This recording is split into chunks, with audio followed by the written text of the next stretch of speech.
हरे कृष्णा। जगत गुरु शिल प्रभुपाद महाराज की जय।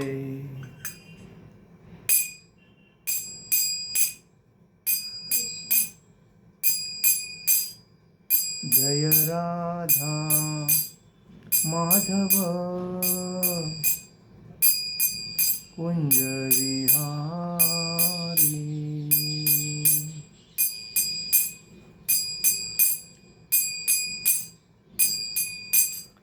जय राधा माधव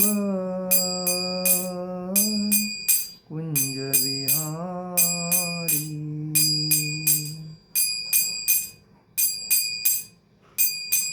गोपीजन वल्लभा गिरिवरधारी।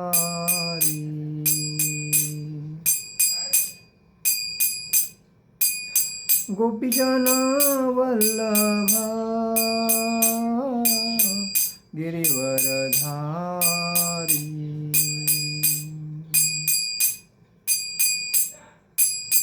यशोदानंदन ब्रज जन रंजन।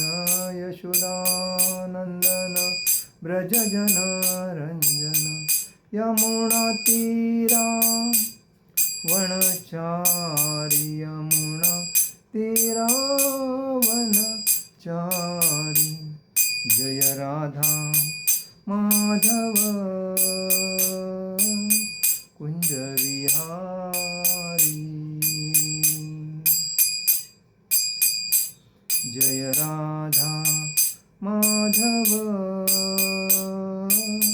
कुंज विहारी। हरे कृष्णा कृष्ण कृष्ण हरे हरे, हरे राम राम राम हरे हरे। हरे कृष्णा कृष्ण कृष्ण हरे हरे, हरे राम राम राम हरे हरे। हरे कृष्णा कृष्ण कृष्ण हरे हरे, हरे राम राम राम हरे हरे। हरे कृष्णा कृष्ण कृष्ण हरे हरे, हरे राम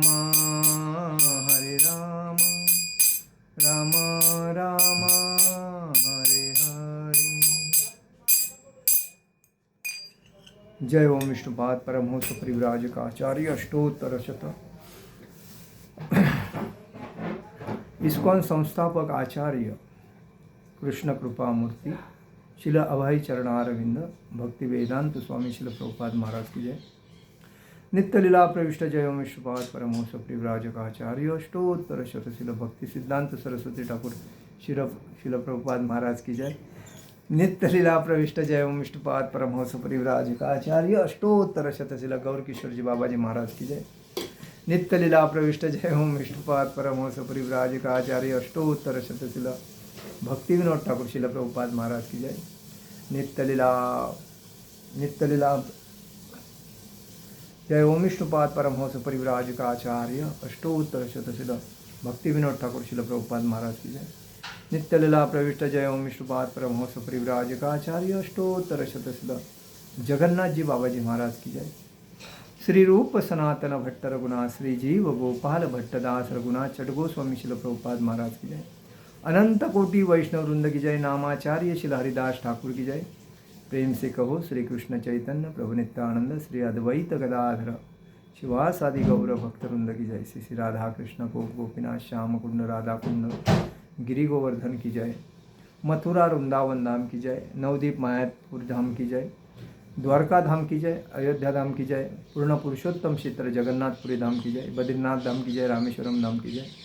गंगा माई की जय, यमुना माई की जय, तुलसी महारानी की जय, भक्ति देवी की जय, हरिनाम संकीर्तन की जय, समवेद भक्त वृंद की जय, समवेद भक्त वृंद की जय, समवेद भक्त वृंद की जय। All glories to assembled devotee, all glories to assembled devotee, all glories to assembled devotee. Shri Shri Guru Gauranga की जय, निताई गौर प्रेमानंदे, हरि हरि बोल। ओम नमो भगवते वासुदेवाय, ओम नमो भगवते वासुदेवाय, ओम नमो भगवते वासुदेवाय। नारायणं नमस्कृत्यं नरो चैव नरोत्तमं, देवी सरस्वती व्यासं ततोदयो उदीरये। नष्टप्रायेषु भद्रेषु नित्यं भागवत सेवया, भगवती उत्तम श्लोके भक्ति भवती नैष्टिकी। कृष्णाय वासुदेवाय देवकी नंदनाय च नंदगोपकुमाराय गोविंदाय नमो नमः। आज के भगवद गीता के लेक्चर में आप सभी का मनपूर्वक हार्दिक स्वागत। हम लोग आज चर्चा करेंगे 5वें अध्याय के 13वें श्लोक पे। सर्वकर्माणि मनसा संन्यस्तास्ते सुखम वशी, नवद्वारे पुरे देहि नैव कुर्वन्न कारयन्। सर्वकर्माणि मनसा संन्यस्तास्ते सुखम वशी, नवद्वारे पुरे देहि नैव कुर्वन्न कारयन्। सर्वकर्माणि मनसा संन्यस्तास्ते सुखम वशी, नवद्वारे पुरे देहि नैव कुर्वन्न कारयन्। सर्व म्हणजे समस्त, कर्माणि कर्मों को, मनसा मन से, संन्यस्त त्याग कर, आस्ते म्हणजे रहता है, सुखम सुख में, वशी म्हणजे संयमी, नव द्वारे नव द्वारों वाले, पुरे म्हणजे नगर में, देही देहवान आत्मा, न म्हणजे नहीं, एवं निश्चयी, कुर्वान करता हुआ, न म्हणजे नहीं, कारयन करता हुआ। जब देहदारी, अनुवाद, जब देहदारी जीवात्मा अपनी प्रकृति को वश में कर लेता है और मन में समस्त कर्मों का परित्याग कर देता है, तब वह 9 द्वारे वाले नगर भौतिक शरीर में बिना कुछ किए कराए सुखपूर्वक रहता है। तात्पर्य में श्रील प्रभुपाद जी लिखते हैं, देहधारी जीवात्मा 9 द्वारे वाले नगर में वास करता है। 9 द्वारे कोणते? 2 आँख, 2 नाक, 2 कान, 1 मुंह, 1 गुदा, 1 ऊपरी जनेन्द्रिय, ये जो 9 द्वार है अपने, तो उसमें स्थिर रहता है। तो शरीर अथवा नगर रूपी शरीर के कार्य प्राकृतिक गुणों द्वारा स्वतः संपन्न होते हैं। शरीर की परिस्थितियों के अनुसार रहते हुए भी जीव इच्छानुसार इन परिस्थितियों के परे भी हो सकता है। अपनी परा प्रकृति को विस्मृत करने के ही कारण वह अपने को शरीर समझ बैठता है और इसलिए कष्ट पाता है। कृष्ण भावनामृत के द्वारा वह अपनी वास्तविक स्थिति को पुनः प्राप्त कर सकता है और इस देह बंधन से मुक्त हो सकता है। अतः जो ही कोई कृष्ण भावनामृत को प्राप्त होता है, तुरंत ही वह शारीरिक कार्यों से सर्वथा विलग हो जाता है।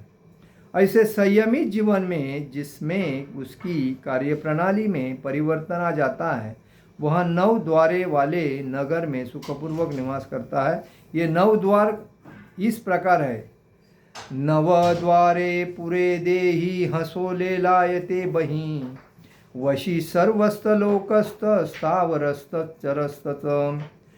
जीवन के शरीर में, जीव के शरीर के भीतर वास करने वाले भगवान ब्रह्मांड के समस्त जीवों के नियंता है, आत्मस्वरूप। यह शरीर 9 द्वारों, 2 आँख, 2 नाक नथुने, 2 कान,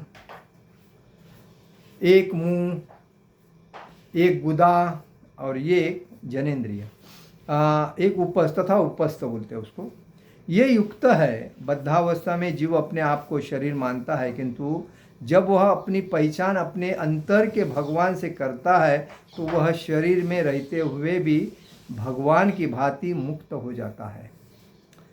श्वेताश्वेत उपनिषद में 3 अध्याय में 18वें श्लोक में कहा गया है, कृष्ण भावना भावित व्यक्ति शरीर के बाह्य तथा आंतरिक दोनों कर्मों से मुक्त रहता है। ओम अज्ञानतिमिरान्धस्य ज्ञानाञ्जनशलाकया चक्षुरुन्मीलितेन तस्मै श्री गुरुवे नमः। श्री चैतन्यमनोभीष्टं स्थापितं येन भूतले स्वयं रूपगदामह्यं ददाति स्वपदान्तिकं। वन्देऽहं श्रीगुरु श्रीयुपदकमलं श्रीगुरुवैष्णवांच श्रीरूपं साग्रजातं सहगण रघुनाथामतं तं सजीवं साद्वैतं सावधूतं परिजनसहितं कृष्णचैतन्यदेव श्री राधा कृष्ण पादान सहगण ललिता श्री विशाखान्वितांच। हे कृष्ण करुणा सिंधु दीनबंधु जगतपते गोपेश गोपिका कांत राधा कांत नमोस्तुते। तप्त कांचन गौरांगी राधे वृंदावनेश्वरी विश्वभानुसुते देवी प्रणमामि हरिप्रिये। वाञ्छाकल्पतरुभ्यश्च कृपा सिंधु ये भवसपतितानां पावनेभ्यो वैष्णवेभ्यो नमो नमः। नमो ब्राह्मणदेवाय गो ब्राह्मणहिताय जगदिताय कृष्णाय गोविन्दाय नमो नमः। गुरुवे गौरचंद्राय राधिकाय तदालये कृष्णाय कृष्णभक्ताय तदभक्ताय नमो नमः। नमो ओं विष्णुपादाय कृष्णप्रेष्ठाय भूतले श्रीमते भक्तिवेदांत स्वामिनिति नामिने। नमस्ते सारस्वते देवे गौरवाणी प्रचारणे निर्विशेष शून्यवादी पाश्चात्य देश तारणे। जय श्री कृष्ण चैतन्य प्रभु नित्यानंद श्री अद्वैत गदाधर शिवासादि गौर भक्तवृंद। हरे कृष्ण कृष्ण कृष्ण हरे हरे, हरे राम राम राम हरे हरे। श्री गौर निताय, श्री कृष्ण बलराम, श्री ललिता विशाखा राधा श्याम सुंदर, श्री जगन्नाथ सुभद्रा बलदेव भगवान की जय। तुलसी महारानी की जय, भगवद गीता की जय, हरे कृष्ण महामंत्र की जय। तो हम लोग आज जो चर्चा कर रहे हैं, तो हमारा ये जो शरीर है, ये भगवान ने हमें शरीर रूपी मंदिर दिया है, और इस मंदिर में हमें अलग अलग जो इंद्रियां दिए हैं उसका एक कार्य दिया है। जब व्यक्ति आँखों से देखता है, मेंदू को कहता है ये, तो बुद्धि बाद में चलन होती है और बाद में उसमें जो जो इंद्रियां है वो एक्टिव हो जाती है। तो कहने का मतलब है हमें ज़्यादा करके हमारा जो जीवन है वो भक्तिमय जीवन जीने में देना चाहिए।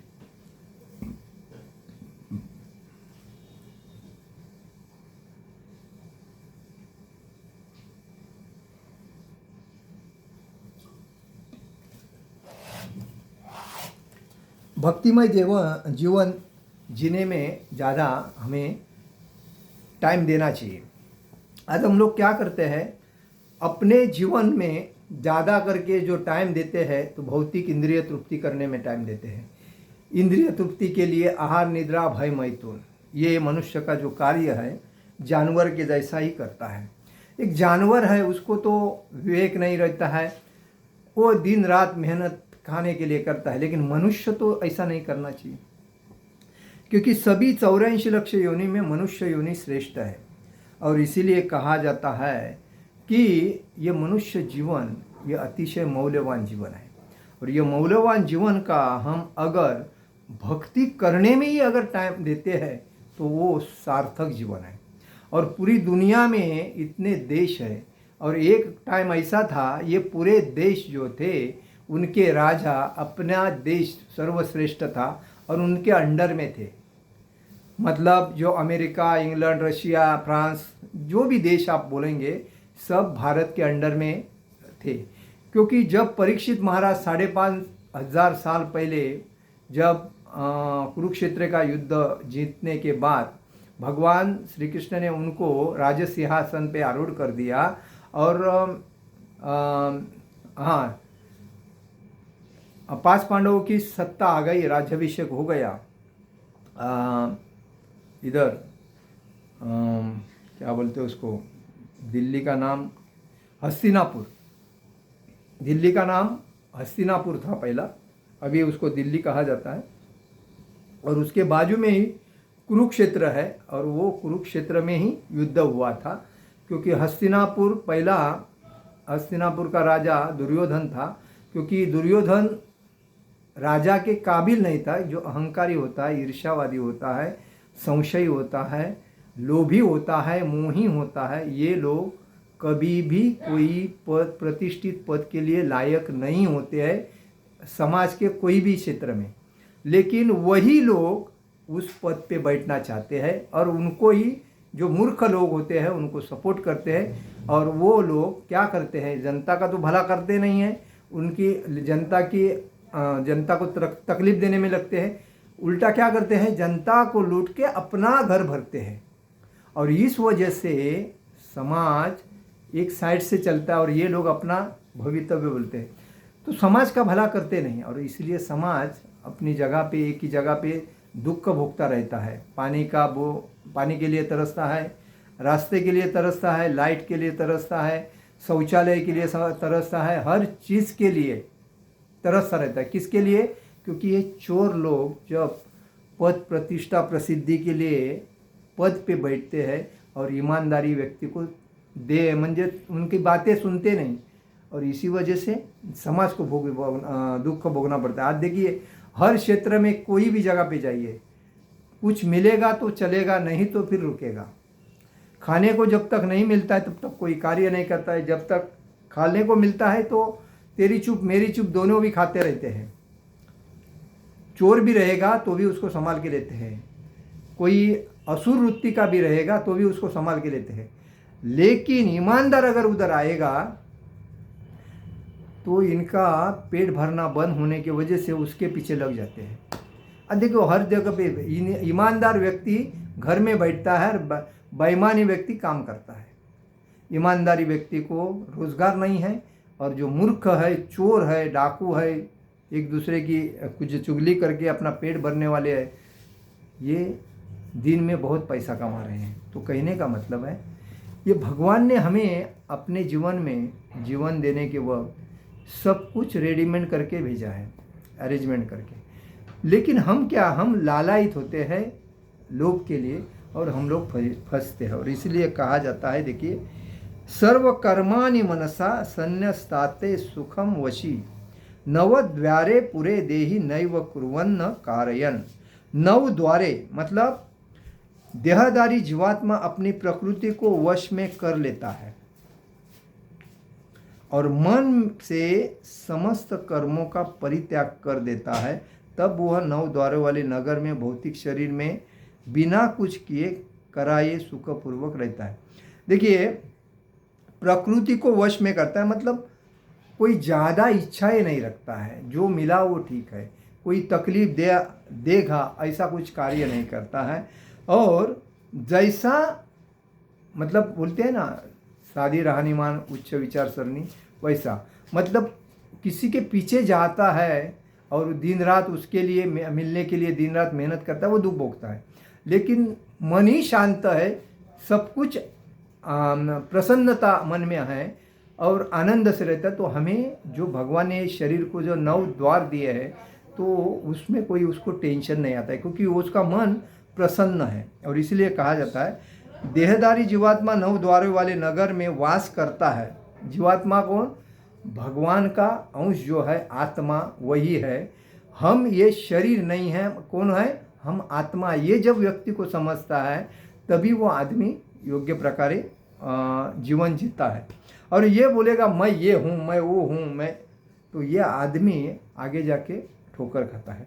तो शरीर अथवा नगर रूपी शरीर के कार्य प्राकृतिक गुणे द्वारा स्वतः संपन्न होते हैं।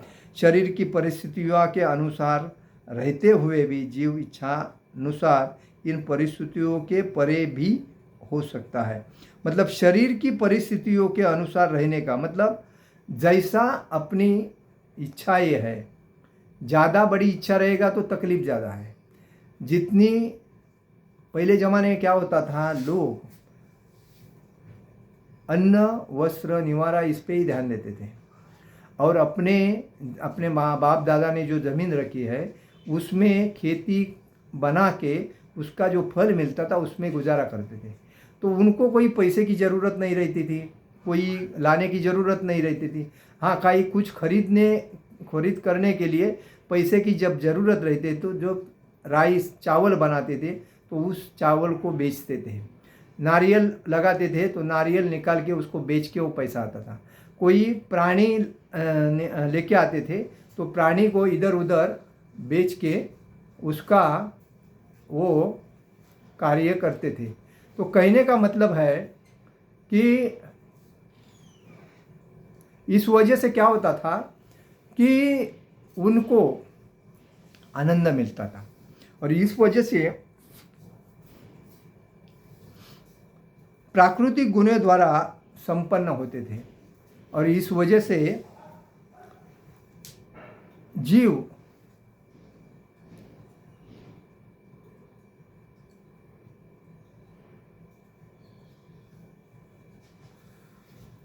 हाँ जीवात्मा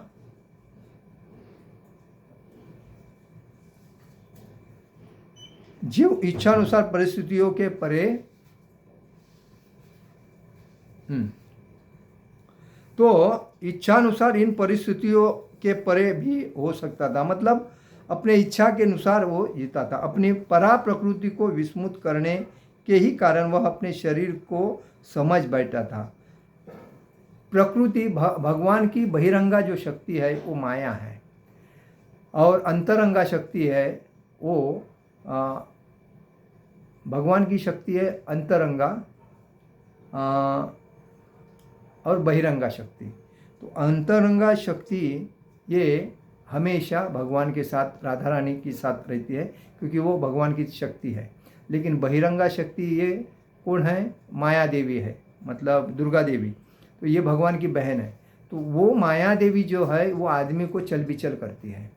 जो नहीं है अपने काम का उसको ज़्यादा उसके पीछे लगाती है और वही तुम्हारे उसको मिलाना यही तुम्हारे जीवन का मुख्य उद्देश्य है। ऐसे उसके दिमाग में डाल के दिन रात उसके पीछे लगना वो व्यक्ति लगता है। तो कहने का मतलब है हमें ये समझना चाहिए कि परा प्रकृति हमेशा अपनी परा प्रकृति को विस्मृत करने के ही कारण वह अपने शरीर समझ बैठता है। मतलब ये जो शरीर है ये शरीर नहीं है, मैं आत्मा हूँ, ये जब उसको समझता है वो ठीक है। लेकिन ये शरीर हूँ, मैं एक प्रतिष्ठित व्यक्ति हूँ, मेरे पास इतना पैसा है, मेरे पास इतनी प्रॉपर्टी है, मैं इतना, तो ये जब उसको अहंकार आ जाता है ना तो फिर वो शरीर को समझता नहीं। तो इसलिए कहा जाता है कि वो हमेशा कष्ट भोगता रहता है क्योंकि वो समझता नहीं कि हमें जो भगवान ने इस धरती पे भेजा है भक्ति करने के लिए। भक्ति करने के बाद भागवत धाम जाना, इसका अपना घर मुख्य किधर है? भागवत धाम। लेकिन हम माया के जाल में फंसे पड़े हैं और इंद्रिय आहार निद्रा भय मैथुन के चक्कर में हम दिन रात मेहनत कर रहे हैं गधे के जैसे। लेकिन जब हम ये समझते हैं प्रकृति के अनुसार कि ये मैं आत्मा हूँ, मैं शरीर नहीं हूँ, तो वो जब ज़्यादा कुछ बैंक बैलेंस नहीं करेगा, प्रॉपर्टी नहीं बनाएगा, किसी के पीछे लगेगा नहीं, भगवान के भक्ति में ही लगेगा, तब वो आनंद से जीवन जीता है। और तभी इधर बोलता है कृष्ण भावनामृत के द्वारा ही वह अपनी वास्तविक स्थिति को पुनः प्राप्त कर सकता है। जब भगवान श्री कृष्ण को जब समर्पित होता है, उनकी ही भक्ति करता है, तो उसको समझ में आता है मैं शरीर नहीं हूँ, मैं आत्मा हूँ, मैं भगवान का दास हूँ, तो मेरा कर्तव्य भगवान की सेवा करना है। तो वो जब हरिनाम संकीर्तन करता है या भगवान की भक्ति में दृढ़ हो जाता है और इंद्रिय तृप्ति से अलग अलग होके जो मतलब कोई भी इच्छा आकांक्षा नहीं रखता है, तभी उसका कष्ट दूर हो जाता है। तो इसलिए बोलते हैं कि कृष्ण भावना भावित द्वारा ही वो अपनी वास्तविक स्थिति को पुनः स्थापित प्राप्त कर सकता है, इस देह बंधन से मुक्त हो सकता है। और उसके बाद उसको ऐसा समझ में आता है कि ये जो देह बंधन मतलब 84 लक्ष योनि में जो घूमना है, वो कृष्ण भक्ति में आकर भगवान को समर्पित होने के बाद, भगवान का ये नाम रूप गुण लीला में तल्लीन होने के बाद ये हमारा जन्म मृत्यु जरा व्याधि चक्र निकल जाएगा अपने जीवन से और हम भागवत धाम जाएंगे, ये वो समझता है, तभी वो मुक्त होता है। अतः जो ही कोई कृष्ण भावनामृत को प्राप्त होता है तुरंत ही वह शारीरिक कार्यों से सर्वथा विलग हो जाता है। क्योंकि भगवान कृष्ण में संपूर्ण ध्यान लगाता है तो ऑटोमेटिकली उसका इंद्रिय, देखिए घर वाले भी हमें, हमारे इनकम बंद होने के बाद, बिजनेस बंद होने के बाद कोई कार्य हाथ से नहीं होता है तो घर वाले भी अपने को आहिस्ता आहिस्ता दूर करते हैं अपने से। क्यों करते हैं? क्योंकि उनको मालूम है ये व्यक्ति कुछ काम का नहीं है। लेकिन जो काम का नहीं वो भगवान का है, और जो भगवान का नहीं वो इनके काम का है, ये समझना चाहिए। जो इनके काम का रहेगा तो ये उसको लाड प्यार से, उसको पॉलिश मालिश करके उसको अपना बना के लेते हैं। लेकिन जब वो अपना कुछ कमाता नहीं है, खाली बैठ के खा रहा है, तकलीफ दे रहा है, हमारा खर्चा बढ़ रहा है, ये जब और कंप्लेंट आने चालू होते हैं ना, तो उस आदमी का आहिस्ता आहिस्ता डिमांड कम हो जाता है। बाद में उसका कोई वैल्यू ही नहीं देता है, क्योंकि भौतिक संसार दुखालय है और लोभ का माहिर है। हर आदमी कुछ तो मिलेगा इसके लिए एक दूसरे के पीछे लगता है। जिस दिन जिस व्यक्ति से मिलना बंद हो गया उससे संबंध टूट जाता है। तो ये क्योंकि दुखालय है, क्लेश है, कलयुग मतलब क्लेश का। कोई भी आदमी सुखी नहीं है, हर आदमी एक दूसरे के ऊपर ईर्ष्या करेगा, अहंकार करेगा, दोष एक दूसरे का कुछ ना कुछ करता रहेगा और झगड़ा करता रहेगा।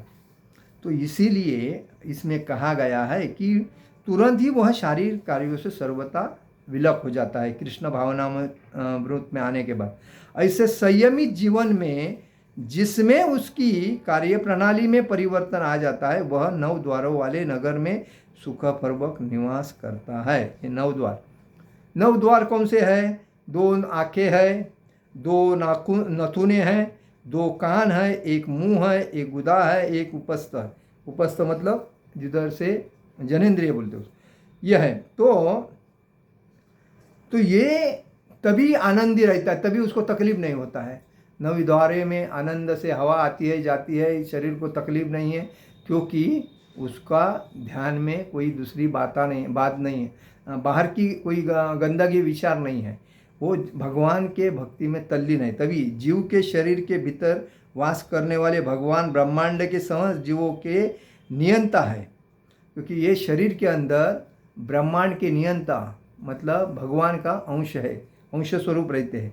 यह शरीर 9 द्वारों से भरा है और बद्धावस्था में जीव अपने आप को शरीर मानता है। जो मतलब भौतिक संसार में जो इंद्रिय तृप्ति के पीछे पड़ा है और हमेशा कुछ पाने के लिए दिन रात मेहनत करता है, वो बद्धावस्था में वो समझता है ये मेरा शरीर है। लेकिन जो भक्ति में आकर भगवान को समर्पित होता है वो समझता है ये शरीर मेरा नहीं है, भगवान का दिया हुआ भाड़े का चीज़ है, और ये आत्मा है, भगवान का अंश है, ये मेरे को भगवान तक जाना है, भगवान को भक्ति करके भगवान को प्रेम प्राप्त करना है। तो इसलिए जब वह अपनी पहचान अपने अंतर के भगवान से करता है तो वही शरीर में रहते हुए भगवान की भांति मुक्त हो जाता है। जब उसको समझ में आता है ये मैं शरीर नहीं हूँ, मैं आत्मा हूँ, तभी उसके समझ में आता है मुझे कोई टेंशन लेने की कोई ज़रूरत नहीं है। 9 महीने माँ के गर्भ में जैसा भगवान ने मुझे पालन पोषण किया, वैसा ही संसार में जब मैं आया हूँ तो मेरे लिए मैं भक्ति करूँगा भगवान की दृढ़ता से, तो सब कुछ मेरे लिए सुविधा युक्त तैयार होगा, क्योंकि भगवान अपने भक्त को कभी दूर करते नहीं है। वो भगवान भक्त के हृदय में होने की वजह से वो भक्त को क्या चाहिए वो सब मानते हैं, जानते हैं, समझते हैं और देते भी हैं। और इसीलिए कहा जाता है कि कृष्ण भावना भावित व्यक्ति शरीर के बाह्य तथा आंतरिक दोनों कर्मों से मुक्त रहता है। और इसीलिए वो जो भक्त है वो हमेशा इंद्रिय तृप्ति से अलग रहता है, और अंदर जो उसको कोई इच्छा रहती है तो भी उसके ऊपर ध्यान नहीं देता है। उसका पूरा ध्यान किधर? भगवान के चरण में, भगवान के भक्ति में, भगवान की सेवा में। और ये 9 विधा जो भक्ति है उसके ऊपर ध्यान देके वो अपने जीवन को आनंद से जीता है और जीवन को सार्थक करता है। इसलिए हमारा कहने का मतलब यह है कि हम जितना भी धन कमाएंगे, जितनी भी पद प्रतिष्ठा प्रसिद्धि कमाएं, जितना भी पैसा और ज़मीन जायदाद कमाएंगे, सब इधर रहने वाला है। उल्टा जितना हम कमाने को जाते हैं उतना हम जीवन में तकलीफ भी भोगते हैं, और मिलने के बाद भी ज़्यादा तकलीफ भी होती है, आनंद नहीं मिलता है कभी भी। आपके पास खुद के पास जितनी प्रॉपर्टी है उसका देखो आनंद है, पीछे भी लगे हैं लोग, उसी की वजह से कोर्ट कचहरी पुलिस ये सब चलता रहता है उसी की वजह से। तो कोई सुखी नहीं है। और सुखी कभी होएगा सबको त्याग करेगा, नहीं चाहिए मेरे को, आपको चाहिए ले लो। जैसा कि सनातन गोस्वामी के पास पारस था, पारस मणि था। तो पारस का अर्थ क्या होता है कि वो जो जिस लोखंड को जैसा लगाएगा वो लोखंड सोना बनता है पारस लगाने से, बराबर है। तो एक दिन सनातन गोस्वामी हमेशा उस पारस को अपने पास नहीं रखते थे, कचरे के डब्बे में डाल के रखते थे और उसके कचरा डालते थे। तो एक दिन ये गरीब व्यक्ति को पैसे की सख्त ज़रूरत लगी, तभी वो सनातन गोस्वामी के पास आया और बोलने लगा, महाराज मेरे परिवार भूखा भूखा है और मेरे को भगवान आके बोले कि आपके पास जाने के लिए, मेरे सपने में आके बोले कि आपका अगर कुछ पैसे का काम नहीं होता है तो वो जो महाराज बैठे हैं उनके पास जाके उनको बोलो तो आपका कुछ मदद करेंगे, इसके लिए मैं आया। तो बोला आपको क्या चाहिए? तो बोला मेरे को पैसे की सख्त ज़रूरत है, बच्चे भूखे मर रहे हैं, भूखे हैं, पत्नी बच्चे भूखे हैं, घर में पैसा नहीं है, अन्न धान्य नहीं है, तो मैं क्या करूं? तो मुझे कुछ मदद करो। तो बोलता मेरे पास कुछ है नहीं, देखो पारस उधर रखा है, तो वो लेके जाके आपको जितना चाहिए उतना धन कहाँ ले लो। तो बोला ये तो पारस है, ये तो सोने को लगाने के बाद ये लोखंड को लगाने के बाद सोना बनता है। तो बोलता हाँ आपको चाहिए तो लेके जा सको, क्योंकि वो माया है ना, माया तो मेरे को यूज़ नहीं करने की है, क्योंकि मैंने माया को पहले ही छोड़ दिया है। मैं जब मंत्री था, क्योंकि रूप गोस्वामी और सनातन गोस्वामी मुसलमान जब राज्य करता था मुगलों के राज्य में, वो मंत्री थे, फाइनेंस मिनिस्टर थे, तो वो हिसाब से उनके पास बहुत पैसा था, उनको कोई पैसे की ज़रूरत नहीं थी। लेकिन उन्होंने क्या किया था, जब उनको मालूम पड़ा कि यह भक्ति में हम ब्राह्मण होके हमें लोग तुच्छ मानते हैं मुसलमान के पास नौकरी करने की वजह से, तो ये जीवन ही हमारा व्यर्थ है, तो उससे बेटर है हम इस जीवन को इस मतलब नौकरी को त्याग करके हम यहाँ से एक बार बाहर निकले और अपने ब्राह्मण समाज में जाके भक्ति करें तो ये अच्छा है। तो उन्होंने वेश बदल करके सीधा वहाँ से निकल के चैतन्य महाप्रभु को मिलकर वो भक्ति करने लगे। चैतन्य महाप्रभु ने उनको दीक्षा देके उनको वो भक्ति करने लगे। तो कहने का मतलब वो जब व्यक्ति आया और जब पारस मांग के चला जा रहा था तो उसको शंका आया, अरे ये अगर सोना बनता है इसका तो आप इतने अमीर क्यों नहीं हैं? आप ये क्या हरे कृष्णा कृष्णा कृष्णा हरे हरे, हरे राम राम राम हरे हरे कर रहे हो और मेरे को बोल रहे ये लेके जाओ? तो ऐसा कोई होता है क्या? अपने को अपना नुकसान करके दूसरे का फ़ायदा तो कोई कर नहीं सकता। तो बोले देखो ये तो माया है, इसके पीछे हमें दिन रात मेहनत जाके अपना जीवन वेस्ट करना पड़ता है, लेकिन मुझे जाना है कहाँ? भागवत धाम में। मैं आया कहाँ से? भागवत धाम से। और यहाँ मैं माया के चक्कर में फंस के पुनर्स जन्म पुनर्स मरण इसके चक्कर में क्यों पड़ूँ? उससे बेटर मेरा जो काम है भगवान के प्रेम को प्राप्त करना और भगवान के धाम जाना, तो मैं कर रहा हूँ। ये जो मुख्य जो है हरे कृष्ण महामंत्र का ही जो नाम जप है, यही कलयुग में आदमी के काम आने वाला है, बाकी कोई चीज़ काम में आने वाली नहीं। तो पारस श्रेष्ठ है कि हरे कृष्ण महामंत्र श्रेष्ठ है? तो बोला देखो ये पारस तुम्हारी इंद्रिय तृप्ति करेगा और ये महामंत्र हमें दुख से पार करके भागवत धाम लेके जाए, तो सबसे श्रेष्ठ ये महामंत्र है, इसीलिए मैं इसको जप करता हूँ। बाकी जिसको चाहिए वो माया जिसको चाहिए वो पारस लेके जा सकता है। तो उस व्यक्ति ने क्या किया कि वो पारस जिधर था वो पानी में फेंक दिया और इनको बोला मुझे भी हरे कृष्ण महामंत्र का दे दो, क्योंकि सबसे श्रेष्ठ जो है वही मेरे को दे दो, मेरे को माया वगैरह नहीं चाहिए। तो बाद में सनातन गोस्वामी ने उनको भी वो पारस दे दिया। ये तो उन्होंने फेंक दिया, तो उसके बाद उनको माला दिया और बोला देखो ये जो मंत्र है हरे कृष्ण महामंत्र है, ये चैतन्य महाप्रभु राधा कृष्ण के अवतार है, ये दुखालय क्लेश का घर है, कलयुग क्लेश का घर है, और इस कलयुग में कोई भी आदमी सुखी नहीं होगा। वो हर आदमी एक दूसरे का ईर्ष्या करता रहेगा, तकलीफ देता रहेगा, झगड़ा करता रहेगा, ये सब माया के वजह से होगा। अगर इससे मुक्त होना है तो हमें भक्ति में तल्लीन होना है, और इसीलिए ये जो नाम जप है हरे कृष्ण कृष्ण कृष्ण हरे हरे, हरे राम राम राम हरे, ये नाम जप ही आपको ये संसार को पार करके भागवत धाम जा सकता है। और इसीलिए मैं आपको बोलता हूँ, ये जो मंत्र मैं आपको दे रहा हूँ इसको आपको बार बार बोलना है। आहार निद्रा भय मैथुन उसकी चिंता नहीं करना है, पेट पालने की चिंता नहीं करना है, वो सब भगवान देखेंगे। लेकिन आपका जो मुख्य काम है, ये शरीर भगवान की देन हमें मिला है, भगवान की वजह से मिला है। तो उसके अंदर जो है, तो ये शरीर है मंदिर, लेकिन उसके अंदर जो आत्मा स्वरूप भगवान बैठा है उसकी सेवा करना हमारा मुख्य काम है। तो उसकी सेवा कैसे होगी?